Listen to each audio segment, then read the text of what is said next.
Hello दोस्तों, कैसे हो? आपका स्वागत है त्रिपान स्टडी सेंटर में। आज जो हम करने जा रहे हैं क्लास 12 एनआईयूएस बोर्ड का चैप्टर नंबर 22।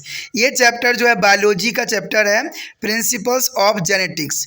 देखिए, इसमें प्रिंसिपल ऑफ जेनेटिक्स के बारे में हम पढ़ेंगे, यानी जो है हम आनुवांशिक सिद्धांतों के विषय में चर्चा करेंगे। ये चैप्टर कई मानने में कई क्लास के बच्चों के लिए बहुत ही इंपॉर्टेंट सिद्ध होगा, चाहे वो 11वीं के क्लास के हों, 12वीं हो, 10वीं हो, चाहे उनका बोर्ड हो सीबीएसई हो, एनआईओएस हो, चाहे यूपी बिहार बोर्ड कोई भी बोर्ड हो। अगर उनका सब्जेक्ट में प्रिंसिपल जेनेटिक्स है, आनुवांशिक सिद्धांत है, तो ये चैप्टर उनके लिए अत्यंत महत्वपूर्ण होने वाला है। क्योंकि त्रिपान सेंटर जो है आपके लिए ये हिंदी इंग्लिश मीडियम में तो लाता ही लाता है, साथ में अब जो है हिंदी इंग्लिश दोनों में ही आपको स्क्रीन में डिस्प्ले होगा, जो कि आपको नोट करने के लिए बहुत ही फ़ायदेमंद रहेगा। ये 10वीं क्लास के बच्चों के लिए भी अमृत तुल्य है। तो इस चैप्टर को में जो हम पढ़ेंगे, इसमें ह्यूमन बींग्स के हेरिडिटी और उनके आनुवंशिकता सिद्धांतों के विषय में जो है विस्तार से चर्चा करेंगे और जानेंगे कि इसमें और क्या है आनुवंशिक सिद्धांतों में हमारे लिए। लेकिन ये सब होने से पहले, चैप्टर करने से पहले एक बात जो मैं हमेशा कहता हूँ, जिसको आपको सोचना भी चाहिए, विचार भी करना चाहिए और अमल भी करना चाहिए, वो ये है कि जब भी वीडियो देखिए पूरा देखिए, क्योंकि अधूरा जानकारी सदैव खतरनाक होता है। साथ में एक इम्पोर्टेंट बात ये भी रहता है, अगर आप पहली बार वीडियो देख रहे हो तो लाइक शेयर सब्सक्राइब करना मत भूलना। देखिए दोस्तों, लाइक कीजिएगा तो बनाने वाले का जो है प्रोत्साहन बढ़ता है और आपके लिए अच्छा से अच्छा करने की कोशिश करता है। ठीक है, सब्सक्राइब करना आपके हित में है। इसका कारण ये है कि अगर आप सब्सक्राइब करके रखोगे तभी जो है मेरा वीडियो का नोटिफिकेशन मिलेगा। और आपको पता है कि मैं हर क्लास का जो है सब्जेक्ट डालता ही रहता हूँ समय समय पे। तो अगर सब्सक्राइब करके नहीं रखिएगा तो शायद उस वीडियो से आप अनभिज्ञ रह जाइएगा, यानी वो आपको प्राप्त नहीं होगा और आप उसका नॉलेज नहीं ले पाइएगा। साथ में जो अगर आप शेयर करते हो तो शेयर करना एक जग कल्याण के समान माना जाता है। इससे ये होता है कि मान लीजिए कोई जो है बच्चा जो है मेरी वीडियो की उसकी ज़रूरत थी और आपके थ्रू वो वीडियो उसको पास पहुंचा है, तो वो सदैव ही आपका धन्यवादी रहेगा और सदैव ही आपका जो है शुक्रिया अदा करेगा कि तुम्हारे कारण मुझे जो है वीडियो प्राप्त हुआ। तो दोस्तों, आपको पता ही होगा कि त्रिपान स्टडी सेंटर सिर्फ एक क्लास के लिए ही अग्रसर नहीं है, ये कई क्लासों के लिए अग्रसर है। जैसे 8th 9th 10th 11th 12th CBSE के सारे चैप्टरों को कवर करेगा समय के साथ। प्लस जो है एनआईयूएस बोर्ड का 10th+2 को भी कवर करता है, सभी सब्जेक्टों का।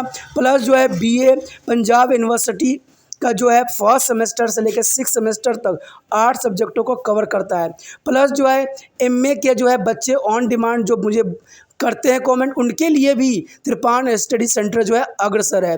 देखिए दोस्तों, त्रिपान स्टडी सेंटर इतना बड़ा है, विस्तृत है, तो आपको अभी जो है लाइक शेयर सब्सक्राइब कीजिए और अपने दोस्तों के साथ बांटिए। ठीक है, तो भूलिए मत, ये करना आपका फ़र्ज़ है और मेरा कार्य करना है आपको टॉपिक लेके चलना है। देखिए, आज देखते हैं हमारा आज टॉपिक क्या है। So our next topic is a lethal genes. Lethal genes is there is the most important here. Have you ever seen a yellow mouse? Is a probably is not.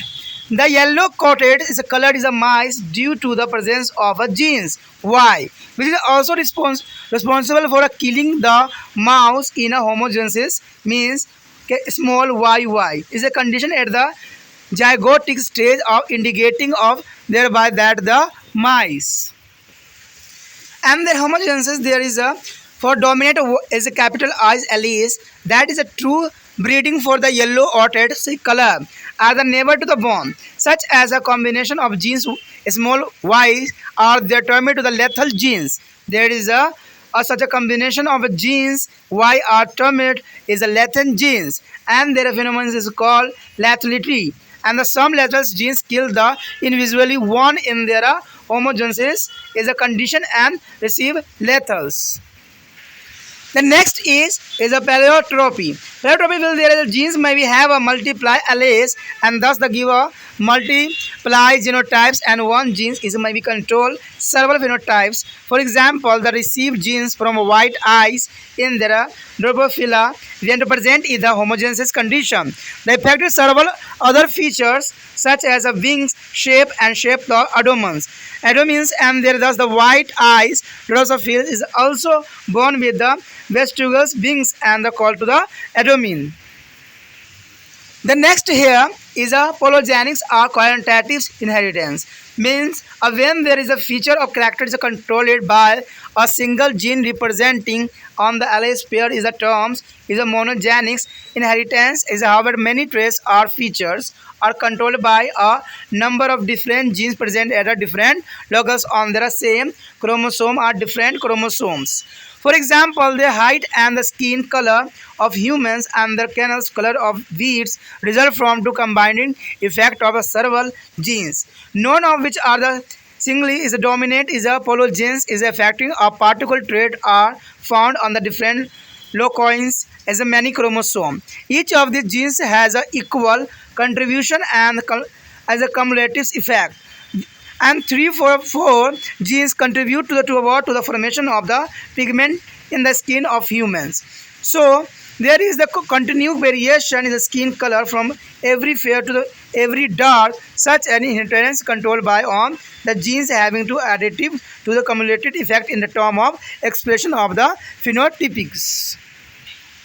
There is a character is a term to the quantitative inheritance, and the polygenics means is a polo means are due to the many genes inheritance. There is a most important topic here is come.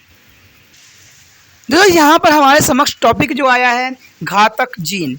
आखिर घातक gene होती क्या है, क्या होता है ये? क्या आपने कभी पीली चूहिया देखी है? शायद आप कहोगे नहीं। देखिए चूहियों में पीला जो है लो मोर्च जीन वाई की उपस्थिति के कारण होता है, जो सम ह्यूमनजीज ठीक है अवस्था यानी वाई बड़े कैपिटल वाई में चूहिया की जो ह्यूमनजीज अवस्था में मृत्यु के लिए भी उत्तरदायी होती है। इसे यह संकेत भी मिलता है कि प्रभावी एलिलिस वाई के लिए समयूज चूहिया पीले जो है लो मोच के लिए पदार्थ प्रजनन करने वाली है, और कमी कहते हैं कमी होने की वजह से ये जनन नहीं कर पाती है। जीव विज्ञान जीन्स का ऐसा संयोग यानी घातक जीन कहते हैं, और यह घटना घातकता कहलाती है। कुछ घातक जिन केवल संयोजित स्थिति में ही घातक होते हैं और कुछ अप्रभावी घातक जिन भी कहलाते हैं। प्रभावी घातक विषमयोगी विषय में भी मृत्यु के कारण भी हो सकते हैं। देखिए दोस्तों यहाँ एक बात क्लैरिटी के रूप में बताने की कोशिश किया गया है कि कुछ जिन जो होते हैं घातक भी होते हैं, जिससे कि आगे चल के आगे प्रजनन भी होना संभव नहीं होता है, और कई जगह से जो है मृत्यु का कारण भी बन जाते हैं।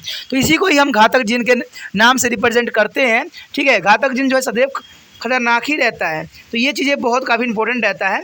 अगर हम आगे देखें बहुप्रभाविता यानी जो है पैलोट्रॉपिक्स यहाँ पर दिया गया है, इसमें जब एक जीन के कई एलील्स हो सकते हैं। देखिए एक जीन के कई एलील्स हो सकते हैं, ये जर्नल सी बात है। ठीक है, और बहुत से जीनोटाइप भी दे सकते हैं, यानी बहुत से जीनोटाइप भी हो सकते हैं। एक जीन कई जीनोटाइप को नियंत्रित कर सकता है, यानी एक जीन जो है कई जीनोटाइप्स को नियंत्रित भी कर सकता है। तो ये बहुत इंपॉर्टेंट है कि एक जीन के कई एलील्स भी हो सकते हैं, बहुत से फिनोटाइप्स भी हो सकते हैं, और एक जीन कई जीनों को भी नियंत्रित भी कर सकती है। उदाहरण के तौर पर अगर हम देखें डेमोफिलिस सफ़ेद आँख के लिए, तो अप्रभावी जीन जो है समयुग्मित स्थिति में विद्यमान होने पर कई और लक्षणों को प्रभावित करता है, जैसे पंखों की आकृति, उदर की आकृति। अंध सफ़ेद आँख वाले ड्रोसोफिला में अवशेषित पंख और उदर यानी एब्डोमेन इसे कुंडलित पाए जाते हैं, जो कि काफ़ी इंपॉर्टेंट भी है और विस्तृत भी है। तो यहाँ पर जो है बहुत आपने इंपॉर्टेंट बात जाना कि बहुप्रभावी जो होते हैं वो जीन एक कई एलील्स भी हो सकते हैं, और ये बहुत से जीनोटाइप भी हो सकते हैं, और एक जीन कई जीनोटाइप को नियंत्रित भी कर सकते हैं। और ये जो है आकृति में जो होते हैं पंखों की आकृति और उदर यानी एडोमेंस जो होते हैं उसकी आकृति पर निर्भर करता है, जो कुंडलित रूप में विद्यमान होता है। आगे जो दोस्तों हमारा है बहुजीनी या मात्रात्मक वंशागति। देखिए ये काफ़ी इंपॉर्टेंट टॉपिक हमारे लिए है। कहते हैं जब एक विशेष आकृति या लक्षण एक जीन द्वारा नियंत्रित होती है तो इसे हम एकल जीनी वंशागति यानी वंशाक्रम कहते हैं। बहुत से विशेष आकृति या लक्षण बहुत से अलग अलग प्रकार के जीनों द्वारा नियंत्रित भी होते हैं। उदाहरण के तौर पर मनुष्य में त्वचा का रंग व गेहूं के दाने का रंग कई जीनों से संयुक्त प्रभाव के कारण ही संभव हो पाया है। उनमें से कोई भी अकेला प्रभावी नहीं है। एक विशेष को प्रभावित करने वाले बहुजीन यानी पोलोजीन्स अनेकों गुणसूत्रों में पाए जाते हैं। इन सभी जीनों को कुल प्रभाव उत्पन्न करने में सामान्य या संचाली योगदान भी रहता है। कहते हैं मानव त्वचा के रंग द्वार निर्माण में 3 या 4 जीन का संयोग होता है। अंततः त्वचा के रंग में बहुत जो है गोरेपन और बहुत कालेपन के बीच अवांछनीय परिवर्तन होता ही रहता है। बहुत जीनों द्वारा नियंत्रित इस प्रकार के वंशागति को मात्रात्मक यानी वंशागति या बहुजीनी यानी बहुत से जीनों के कारण उत्पन्न वंशागति कहलाता है। अगर हम यहाँ पर देखें तो एक डायग्राम से इस बात को आप समझ सकते हो। ये इंग्लिश में नहीं थी बट हमने हिंदी में उठाया है, जो कि बहुत काफ़ी इंपॉर्टेंट है, इसको आपको समझना भी चाहिए। ये डायग्राम जो है बहुत सिंपली है। अगर यहाँ पर देखा जाए तो 4 के फॉर्म में लिए गए हैं, ठीक है। कैपिटल आर जो है 1 एंड आर 2 के रूप में है, और यहाँ जो है स्मॉल आर 1 एंड 2 के रूप में प्रेजेंट है। अगर इसको देखा जाए लाल है और ये सफ़ेद है तो आपको पता है कि जो नया जीन्स उत्पन्न होगी वो होगी गुलाबी। अब इसी चीज़ को जो है हम टेबल में समझने की कोशिश करते हैं। आपके समझ टेबल भी आया है जिसमें आप देख सकते हो सेम जो है यहाँ पर टी और स्मॉल टी के रूप में ही इसको भी दर्शाया गया है, लेकिन यहाँ पर थोड़ा सा चेंजेस है। यहाँ R1 और R2 के रूप में रिप्रेजेंट किया है, जिसका जो होगा यहाँ पर एक लाल होगा, 4 गहरा गुलाबी होगा और 6 गुलाबी होगा और 4 हल्का गुलाबी और एक सफ़ेद के रूप में लास्ट में रिप्रेजेंट होगा। तो ये भी प्रभावित करने वाला कुछ जीन है जो आप नोट डाउन कर सकते हो। बड़े क्लासों में चाहे 11वीं हो 12वीं, उन क्लासों में ये जो है ज़रूर आता है। तो ये दोनों क्लासों के बच्चों के लिए काफ़ी इंपॉर्टेंट रहता है, ठीक है। 10वीं क्लास के बच्चों के लिए इतना जो है बिग करने की आवश्यकता नहीं है, वो जो हमने सिंपल किया था उसी में ही उनका सिलेबस कवर रहता है, ठीक है। तो ये भी आप जो है डायग्राम बना सकते हो और इसको जो है लर्न करके अपने एग्ज़ाम को बेस्ट से बेस्ट बनाने के तरकीब को सोच सकते हो। अब यहाँ पर एक और इम्पोर्टेंट बात आ जाता है कि बहुजीनी वंशज में क्या क्या देखने को आपको मिलता है। कहते हैं प्रत्येक प्रभावित जीन के नियंत्रण की तीव्रता सामान्य होती है। ये बहुत ही इंपॉर्टेंट बात है कि प्रत्येक जो है प्रभावित जीन के नियंत्रण की तीव्रता सामान्य होती है और प्रभावित जीनों का प्रभावी संचलित होती है, जो कि ये भी इंपॉर्टेंट बात रखता है। और तीसरी बात जो यहाँ पर आता है वो ये आता है कि विशेषक की तीव्रता प्रभावित जीनों की संख्या पर निर्भर करता है। तो ये 3 पॉइंट जो है प्रभावित जीनों के वंशागति में होने वाले परिवर्तन को दर्शाया गया है, जो कि काफ़ी इंपॉर्टेंट और जो है एक विशिष्ट है। The next our most important topic here, a chromosomal theory of inheritance. There is a most important here. The bottoms terms and the Boris was 1902 is observed that there is the theories given by the Sutton and the Boris is a 1902 is observed that is a chromosome from 2 parents summed together in the zygote as a result of their fusion of 2 gametes and again separate out of during to mitosis at the time of formation of gametes. You have already learned that a chromosome are a filamentous and body present in the nucleus and the seen only during to cell division. The gametes have a half means n number of chromosome are haploids and zygote is a diploid or has 2n are double their number of chromosome when the compare as a chromosome number in the gametes. And here the observation of prove that there is a remarkable of similarity between the behavior of Mendelians as a factor of genes during to inheritance and there is a chromosome during mitosis, and this lead to Sutton's and the Boris was proposed the chromosomal theory of inheritance, and there are silent feature are flowing. There is a silent feature is the most important here. The first is silent feature here.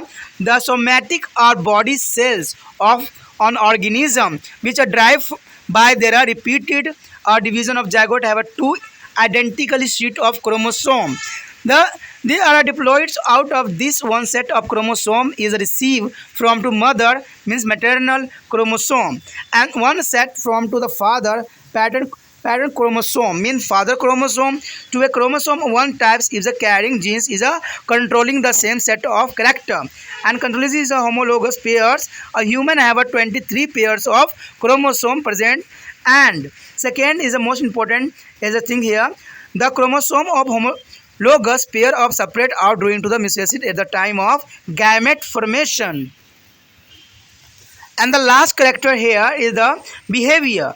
The behavior of the chromosome during to mitosis indicated that Mendelian is a factor or genes are localized linearly on their chromosome. With the progress in the molecules, a biological it is known as their chromosome is made of molecules of a DNA, and a specific set of segment of DNA are genes. There is a special sets of a segment of the DNA is called the genes. There is a behavior is a controlled. तो यहाँ पर जो है बहुत काफ़ी important topic आया है हमारा वंशागति का गुणसूत्री सिद्धांत। देखिए इसको जो है सटन और बेवरिज ने इसको रिप्रेजेंट किया था 1902 में। लेकिन ये टॉपिक बहुत इंपॉर्टेंट तब होगा जब आप जो हो इसको शेयर करोगे दूसरे बच्चों के साथ, क्योंकि दूसरे बच्चों को शेयर करना अत्यंत महत्वपूर्ण है दोस्तों। कारण ये है कि मैं जानता हूँ कि जब भी बच्चों को जो है मेडिकल में एडमिशन कराते हैं कमज़ोर टाइप के बच्चे, तो उनको टीचर जो है डीमोटिवेट कर देते हैं, कहते हैं कि आप कैसे समझोगे। और टीचर भी क्या करते हैं कि पहले बार बच्चे स्कूल जाते हैं तो सारे चीज़ें इंग्लिश में बताते हैं, कि जो 2-4 दिन लेक्चर होता है वो इंग्लिश में देते हैं, जिसकी वजह से उन बच्चों को काफ़ी तकलीफ होती है समझने में भी कि भाई जो मैडम है वो क्या कह रहे हैं, जीनोटाइप्स होती क्या है, फिनोटाइप्स क्या होती है। तो इन चीज़ों के लिए बच्चों के बहुत ही कन्फ्यूज़न आता है। देखिए जो बच्चे शुरू से ही फिनोटाइप सब के बारे में पढ़ रहे हैं, इंग्लिश मीडियम में थे, उनको समझना आसान हो जाता है। लेकिन जिन बच्चों का शौक़ है, जिन बच्चों का जो है अपना जीवन का डॉक्टर बनने का एम है, तो उनके लिए जो है हिंदी में समझना और इंग्लिश में समझना बहुत डिफ़िकल्ट हो जाता है। इसलिए त्रिपाण सेंटर जो है इसको हिंदी इंग्लिश दोनों लैंग्वेज में आपके लिए जो लाया है विस्तृत इन्फॉर्मेशन लाया है। ये कई क्लासों के लिए इंपॉर्टेंट है, चाहे कोई भी हो, लेकिन बायोलॉजी का जिनका सब्जेक्ट है और जिनका टॉपिक ये है उनके लिए ये है अमृत तुल्य है, क्योंकि इसमें जो है बहुत बातों को जानिएगा। देखिए त्रिपाण एसएससी सेंटर जो है इन बातों को एहसास किया और समझा कि जो बच्चे हिंदी मीडियम वाले होते हैं उनको समझना बहुत ही मुश्किल पड़ जाता है, तभी जाके जो है उनके ही लैंग्वेज में, उनके ही शब्दों में त्रिपाण एसएससी सेंटर जो है आपके समक्ष प्रस्तुत हुआ है। बेशकली आपके समक्ष स्क्रीन दिख रहा हो, लेकिन कहते हैं स्क्रीन से आप बहुत सी बातें नोट कर सकते हो। अगर मैं दिखूंगा तो मुझसे आप क्या नोट करोगे, ठीक है, लेकिन अगर स्क्रीन में शब्द दिखेंगे, वर्ड दिखेंगे, तो वो आपके लिए अमृत के समान होगा और उसको आप नोट करके आप समझ भी सकते हो। इसलिए मेरा आवाज़ ही आपको सुनाई देता है, जो कि काफ़ी इंपॉर्टेंट रहता है। कहते हैं यहाँ पर एकलव्य वाली स्टोरी बन जाती है, जहाँ पर गुरु समक्ष नहीं भी होते हैं, फिर भी जो है स्टूडेंट उसको देख के अपना लक्ष्य को साधते हैं। तो आपने भी अपना लक्ष्य को साधना है, लेकिन साधने के साथ साथ आपने उन बच्चों को भी हेल्प करना है जिनको आप जैसे बच्चों की ज़रूरत है, जिनको ज़रूरत है आप इस वीडियो की। तो वो जो होगा आप माध्यम बनोगे, आप उन तक पहुंचाने की कोशिश करोगे। और ये आपको बहुत बड़ी काम नहीं करना है, इसको प्रचार नहीं करना है, ना ही आपने रिक्वेस्ट करना है। आपने सिर्फ अपना एक छोटा सा कर्म करना है कि इस वीडियो को अगर आपको अच्छा लगता है और कोई बच्चा आपके साथ पढ़ रहा है और उसको भी इसी तरह की समस्याओं का सामना करना पड़ रहा है, तो आप उसके जो है व्हाट्सएप स्टेटस पे लगा दीजिए, चाहे उसको मोबाइल में शेयर कर दीजिए, जिससे ये वीडियो उनको प्राप्त हो जाए और वो भी इस टॉपिक को अच्छे से समझ सके और मैडम के सामने या टीचर के सामने जो है इस बात को रिप्रेजेंट कर सके। कहते हैं भाषा वो माध्यम होता है जिसके द्वारा हम अपने विचार दूसरे के सामने प्रकट कर सकते हैं या दूसरे के विचारों से अवगत हो सकते हैं। इसमें हीरो बनने की कोई आवश्यकता नहीं होती है, इसमें सिर्फ आप अपने टॉपिक को मैडम को समझाना है। इंग्लिश में वही होती है, हिंदी में भी वही होता है। समझाने का मतलब सिर्फ एक होता है कि आपको समझ आया है कि नहीं आया है। तो ये आपने करना है, दूसरे बच्चों के साथ शेयर करना है, तभी जो है त्रिपाण एसएससी सेंटर का जो है लक्ष्य पूरा होगा। और आपको पता है अगर आप इसको शेयर करके आगे बढ़ाइएगा चैनल को, तो मैं आपके लिए जो है फिजिक्स केमिस्ट्री का भी नोट्स के रूप में जो होगा और उसमें हम लिखित रूप में लेके आएंगे। तो ये सब तब होगा जब ये चैनल आगे बढ़ेगा और आप दूसरे बच्चों के हेल्प के लिए तैयार रहोगे। कहते हैं अगर बच्चे हेल्प करोगे, आगे बढ़ाओगे, तो 100% है जो है आपके लिए सब चीज़ों की व्यवस्था जो होगा त्रिपाण एसएससी सेंटर पे ही मिल जाएगा। तो सोचना नहीं है, विचार नहीं करना है, अच्छे कामों में सोचने की आवश्यकता नहीं होती है। तो अभी आप कीजिए, लिंक को कॉपी कीजिए और अपने व्हाट्सएप स्टेटस पे लगा दीजिए। देखिए दोस्तों, यहाँ पर ये तो था आपके लिए जो कि बहुत इंपॉर्टेंट बात थी। अब जो हम आ जाते हैं वंशागति और गुणसूत्र सिद्धांत के बारे में। कहते हैं इसको जो है फर्स्ट समय जो प्रतिपादित किया गया था, बनाया था, उन्होंने सोचा था, वो थे सटन एवं बेवरी थे, जिन्होंने इसके बारे में सोचा और विचार किया। कहते हैं 1902 में इन्होंने इस बात को पाया कि जब दो युग्मों यानी गैमेटों का सम्मिलित न होता है तो युग्मनजन में दो जनकों में गुणसूत्र एक साथ आ जाते हैं और गैमेट बनते हैं। समय जब अर्धगुणसूत्री विभाजन यानी मियोसिस होती है, मियोसिस के जो आपको पता ही है अर्धसूत्री विभाजन होता है, इसमें अर्धसूत्री विभाजन कहा जाता है, उसको हम कहते हैं मियोसिस होते हैं। जो फिर ये जो है गुणसूत्र क्रोमोसोम एक दूसरे से पृथक हो जाते हैं। और आप पहले इसके बारे में क्रोमोसोम तंतु और संरचनाओं के विषय में कहते हैं आगे जो केंद्रक यानी न्यूक्लियस में उपस्थित होते हैं, ये काफ़ी इंपॉर्टेंट रहता है कि ये सारे जो होते हैं न्यूक्लियस में उपस्थित होते हैं। कोशिका विभाजन के समय ही दिखाई पड़ते हैं, यानी जब कोशिका विभाजन होता है दोस्तों, उस समय ये सब चीज़ें जो है केंद्रक न्यूक्लियस में दिखाई देता है। कहते हैं गैमेट में क्रोमोसोम की संख्या जो है n यानी आधी होती है, यानी यहाँ पर n का जो रिप्रेजेंट किया गया है वो आधी के लिए किया गया है, ठीक है। अर्थात ये अणगुणित होते हैं और युग्मनजन द्विगुणित होते हैं, यानी इनके अगर आप देखो तो ये जो है अगुणित होते हैं और युग्मन जो होते हैं द्विगुणित होते हैं, अर्थात इसमें क्रोमोसोम की संख्या एक क्रोमेटो की तुलना में दुगनी यानी 2n होती है, जो कि काफ़ी इंपॉर्टेंट है। एक फार्मूला भी ये बन सकता है।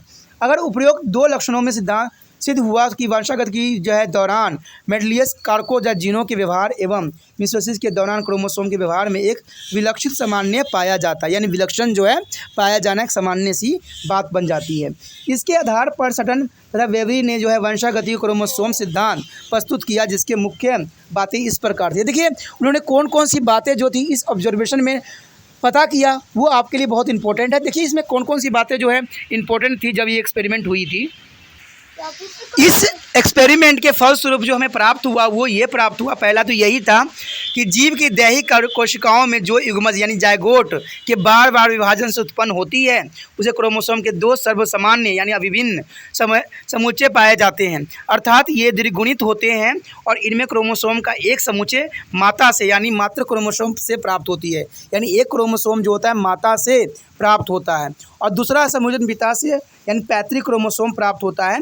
यानी एक ही प्रकार के दो क्रोमोसोम सामान्य जीन युक्त में ये इस जो है समजातीय जोड़ी यानी होमोजेनस पेयर बनाता है। इसमें मानव में आपको पता ही है कि 23 जोड़े जो होते हैं क्रोमोसोम पाया जाता है, ठीक है। तो ये 23 जोड़े क्रोमोसोम जो है काफ़ी इंपॉर्टेंट यहाँ पर बात रखता है, ठीक है। अगर हम देखा जाए इसका दूसरा पॉइंट जो इसमें मर्टेंस ने इस एक्सपेरिमेंट में किया था वो था युग्मज यानी गैमेट जो होते हैं बनने के समय समजातीय जोड़े के गुणसूत्र अर्धगोलीय विभाजन तथा अर्धसूत्रण यानी म्यूटेसिस के दौरान पृथक हो जाते हैं, यानी ये जो होते हैं जब म्यूटेसिस होती है तो ये दोनों अलग हो जाते हैं, जो कि बहुत काफ़ी इंपॉर्टेंट बात यहाँ पर रखता है। साथ में जो तीसरी बात उन्होंने नोट किया था वो ये किया था कि म्यूटेसिस के दौरान गुणसूत्रों के व्यवहार में पता चलता है कि मेंडल के कारक अथवा जीन सूत्रों पर रेखीय रूप में व्यवस्थित होते हैं। आणविक जीव जो है विज्ञान में प्रगति से यह ज्ञात हुआ है कि क्रोमोसोम डीएनए अणु का बना होता है और डीएनए के खंड जीन होते हैं, यानी ये सारे जो होते हैं क्रोमोसोम डीएनए से बने होते हैं और डीएनए के हेलिकल स्ट्रक्चर तो आपको पता ही है कि जो विस्तृत होते हैं जो कि 3 जो है 5 के रूप में प्रेजेंट होते हैं, जो कि काफ़ी इंपॉर्टेंट है। अगर डीएनए का स्ट्रक्चर आपने देखा होगा तो काफ़ी विस्तृत होगा, ठीक है। डीएनए खंडों के जीन ही कहते हैं, यानी जो खंडित होती है उसी को जीन कहते हैं और इसी से जो है कंट्रोल होती है। The next topic is a linkage and crossing over. There is a most important topic here, a linkage. Links means jurna. There is a Manderson's and Putis is a perform of the hybrid cross with the true breedings. On a varieties of the sweet species is the latter is the 12 as the instead of 9:3:1 is the ratio in the F2 generation. There got a ratio of 7:1 and the 1:7. It is a mean that is a characteristic controlled by their two genes. The solutions and for their experiment to the not be follow the principle of independent assessment in there is the postulate by the Medlabs, and instead there is a 10 to the inherited together or linked together, and the gene present on the same chromosome and 10 to the inherited together and the said to be linked. There is the phenomenon is called the linkage. There is a linkage to is called to the linkage. All the genes present on the same pair of chromosome and with the tendency of to inherit together form a linkage group. There is a fact here that all the genes present on the same pair of chromosome and with a tendency of to inherited together from a linkage group. There is the most important here. In the above experiment, some recombinant types of individually were to also produce. How did they happen? How did it happen? They are produced by another phenomenon called to the crossing over. There is called to the crossing over. There is a fact on the crossing over here. A crossing over is the physical exchange. There is a chromosome over is a physical change of part of the non-sister chromatids of their chromosome of homologous pair. They show in this figure, and there is a crossing over occur during to the paraphase 1 at the meiosis division 1 of the time of gamete formation. The point is where the crossing over is called to the sema, there are purer the semata, and the she in the linked gene to get separated from each other by the crossing over. I showed there next on topic. Because of the linkage and crossing over, is a heterogeneous individually can produce 4 types of gamete and shown in the figure, and the linkage genes is there. the parents and recombinant due to the crossing over. So in this figure there is a first division is the chromosomal and there is a pairing. There is a paraphase 1, later phase 2 is there a chromosome is divided by the separate segment of into the chromatids. There is a divide by the 2 genes on the here, and the next is goes with 2. There comes the later phase and there is segmenting separated into the chromatids, and there is goes with to the crossing over to the cinema. There is a 2 as a chromosome dividing and goes with to the anaphase. Anaphase is a chromosome separate, and the show in this figure the separating of the anaphase in the chromosome and goes with the second division. The second division shown in this figure, there is a clarity for the division of the next parental and recombination and parent. There is a most important segmented diagram showing to the recombination by the crossing over. दोस्तों यहाँ पर जो है बहुत important topic आ गया है, वो आ गया है सहगलनता तथा क्रॉसिंग ओवर। जैसे क्रॉसिंग ओवर बहुत इंपॉर्टेंट है। कहते हैं वेटसन और प्लियोटेस ने स्वीट पी यानी लेटस ऑर्डर्स की स्थात प्रजनन वाली जो है वाली नस्लों की लेकर उसके बीच जो है द्विसंकरण क्रॉस करवाया गया था। ऐसा करने पर उन्हें जो है F2 जनरेशन में 9:3:1 के रेशो में जो है अनुपात प्राप्त हुआ था, लेकिन इसके बदले में जो है 7:1 और 1:7 का अनुपात प्राप्त हुआ। इसे पता हुआ कि लक्षणों को जो है नए संयोजन यानी पुनर्योजन यानी रिकॉम्बिनेंट की अपेक्षा जनकी स्वरूपों की संख्या अधिक थी। तो इसका अर्थ यही हुआ कि प्रयोग के लिए छटे गए जीन स्वतंत्र जो है अवव्यून यानी इंडिपेंडेंट एस्टिमेशंस के सिद्धांत का अनुसरण नहीं करते हैं। इसे बदलने में उसमें साथ साथ वंशागत होने की प्रवृत्ति भी पाई जाती है और यह कह सकते हैं कि ये संलग्न होते हैं। तो ये जो है बिल्कुल ही चेंज कर दिया गया था जब 9:3:1 के रेशो बनाया गया था, लेकिन जब उसको दोबारा करवाया गया तो ये बिल्कुल ही विपरीत आया, यानी 7:1 and 1:7 के रूप में रिप्रेजेंट हुआ, जो कि उनको काफ़ी हैरानी भी किया। और इसी वजह से उन्होंने जो इसका नाम दिया था जीन स्वतंत्र अभिव्यून्स का दिया था, यानी इंडिपेंडेंट एस्टिमेशंस के सिद्धांत के रूप में अनुसरण नहीं किया गया और इसके बदले में उन्होंने साथ साथ वंशावल लेने की प्रवृत्ति को भी आगे बढ़ाया, जो कि काफ़ी इंपॉर्टेंट था। कहते हैं इस प्रकार एक ही क्रोमोसोम पर मौजूद जीनों में एक साथ वंशागत होने की प्रवृत्ति होती है और उन्हें संलग्न यानी लिंकेड भी कहा जाता है। इस परिघटना को जो है संलग्नता यानी लिंकेज कह के उन्होंने पुकारा। कहते हैं अगर देखा जाए, अगर कुछ फैक्ट की बात देखा जाए तो इसमें एक ही गुणसूत्रों पर मौजूद जीनों के जीन समूह में एक साथ वंशागत होने की प्रवृत्ति होती है, उन्हें संलग्न समूह कहते हैं यानी लिंकेज ग्रुप कहते हैं। यानी सिंपल भाषा में अगर देखा जाए तो एक ही गुणसूत्रों पर मौजूद जीनों के जिस समूह यानी जहाँ पर एक ही अगर मान लीजिए एक ही गुणसूत्र पे जितने जीनों की जो होता है समूह होता है और जो वंशागत होने की प्रवृत्ति रखती है उसे ही संलग्न यानी लिंकेज ग्रुप कहते हैं। तो ये बहुत काफ़ी आसान था आपके लिए। ऊपर दिए गए प्रयोगों से कुछ जो है पुनर्योजन प्रारूप में मिले हैं। ऐसा कैसे हुआ, ये बहुत बड़ी बात है। यह एक अन्य परिघटना के कारण हुआ जिसे हम क्रॉसिंग ओवर यानी क्रॉसिंग ओवर कहते हैं। उसके वजह से जो है हमें 7:1:1 और 7 के जो है रेशो में प्राप्त हुआ, जबकि इसको आना चाहिए था 9:3:1 के रेशो में। तो यही बात यहाँ पर जो है विशिष्ट रखता है और यही बात जो है साइंटिस्टों को काफ़ी हैरानी किया था। कहते हैं यहाँ पर क्रॉसिंग ओवर उस भौतिक आदान प्रदान को कहते हैं जो समझाते जोड़े गुणसूत्र यानी क्रोमोसोम के असहता जो है अर्ध गुणसूत्र यानी क्रोमेटिड्स के भागों के बीच होता है। तो यहाँ पर बिल्कुल क्लियर है कि ये परिघटना बेशकली हुई, लेकिन हम जो है यहाँ लिंकेज ग्रुप के बारे में और क्रॉसिंग ओवर के बारे में यानी नए शब्दों के बारे में जाना और नए सब एक्सपेरिमेंट को भी देखने को हमें मिला। तो इसमें क्रॉसिंग ओवर उन भौतिक आदान प्रदान को कहते हैं जो समझात जोड़े गुणसूत्र जो है क्रोमोसोम के सहजाता गुणसूत्र क्रोमेटिड के भाग के बीच में होता है, जो कि बहुत काफ़ी इंपॉर्टेंट है। इसी बेस पे उन्होंने आगे जो है एक्सपेरिमेंट को बढ़ाया था। कहते हैं क्रॉसिंग ओवर गैमेट निर्माण के समय म्यूसिस एक के जो फेस एक में घटित होती है जिसे बिंदु पर जो है क्रॉसिंग ओवर होता है, उसे हम एक्जाम्स कहते हैं, एजाम्स कहते हैं। और इसे है यानी लिंकेड जीन एक दूसरे से क्रॉसिंग ओवर द्वारा अलग हो जाते हैं, जैसे कि आप यहाँ चित्र में भी देख सकते हो, जो विस्तृत ही बताने की कोशिश किया गया है। अगर हम प्रथम विभाजन में देखें तो आपको दिखेगा पहले फेस में जो है कैसे यहाँ पर डिवीज़न हो गया है और डिवीज़न होने के पश्चात जब उत्तर पूर्वावस्था में जाता है तो इसमें जो होता है, देखिए एक पहले था, इसमें जो है दो का जो जोड़ा बन गया यानी 4 में कन्वर्ट हो गया है। एक में 4 एक गुणसूत्र में 4 हो गए, एक गुणसूत्र में 4 हो गए हैं। तो अर्ध गुणसूत्री जो क्रोमेटिड पर खुला एवं अलग हो गया है और ये अलग हो जाने के बाद जो है एक्लाइसिस एम विनियम कर लिया है, दोनों में जो है अलग अलग डिवाइड होने स्टार्ट हो गए। लेकिन अगर आप अगला स्टेज देखोगे तो वो बिल्कुल ही विपरीत दिखेगा।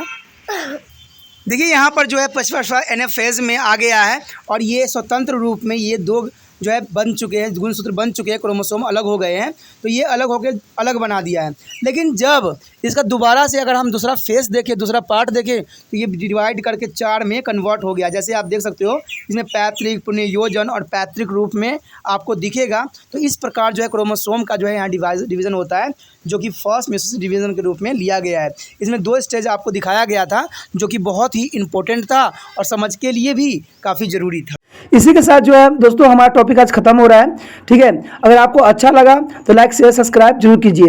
अगर पहली बार अगर आप वीडियो देख रहे हो, पहली बार मेरे चैनल पे आए हो, तो सब्सक्राइब करना आपका फ़र्ज़ बन जाता है। सब्सक्राइब करने से ये होगा कि जो भी मैं आप क्लास के रिगार्डिंग कोई भी वीडियो डालूंगा, उसका नोटिफिकेशन जो है समय समय पर आपको प्राप्त होता रहेगा। अगर सब्सक्राइब नहीं कीजिएगा, अगर आप दोबारा से तिरपान सेंटर पर आने की कोशिश कीजिएगा, तो वहाँ पर आप तिरपान लिखिएगा तो जो है वो तिरपस कर देगा। ठीक है, जो आप गूगल पर सर्च करेंगे वो तिरपस कर देगा, जिससे वजह से आप जो है मेरे वीडियो का जो है फ़ायदा नहीं उठा पाओगे। तो सोचिए मत, विचार मत कीजिए, सब्सक्राइब कीजिए। आप सोचते होइएगा कि मेरे जो एग्ज़ाम खत्म हो जाने के मेरा क्या ज़रूरत है तिरपान स्टडी सेंटर से। ठीक है, तो इसलिए सब्सक्राइब नहीं करने का सोचिएगा। लेकिन दोस्तों ऐसा नहीं है, तिरपान स्टडी सेंटर जो है बहुत हेल्पफुल है।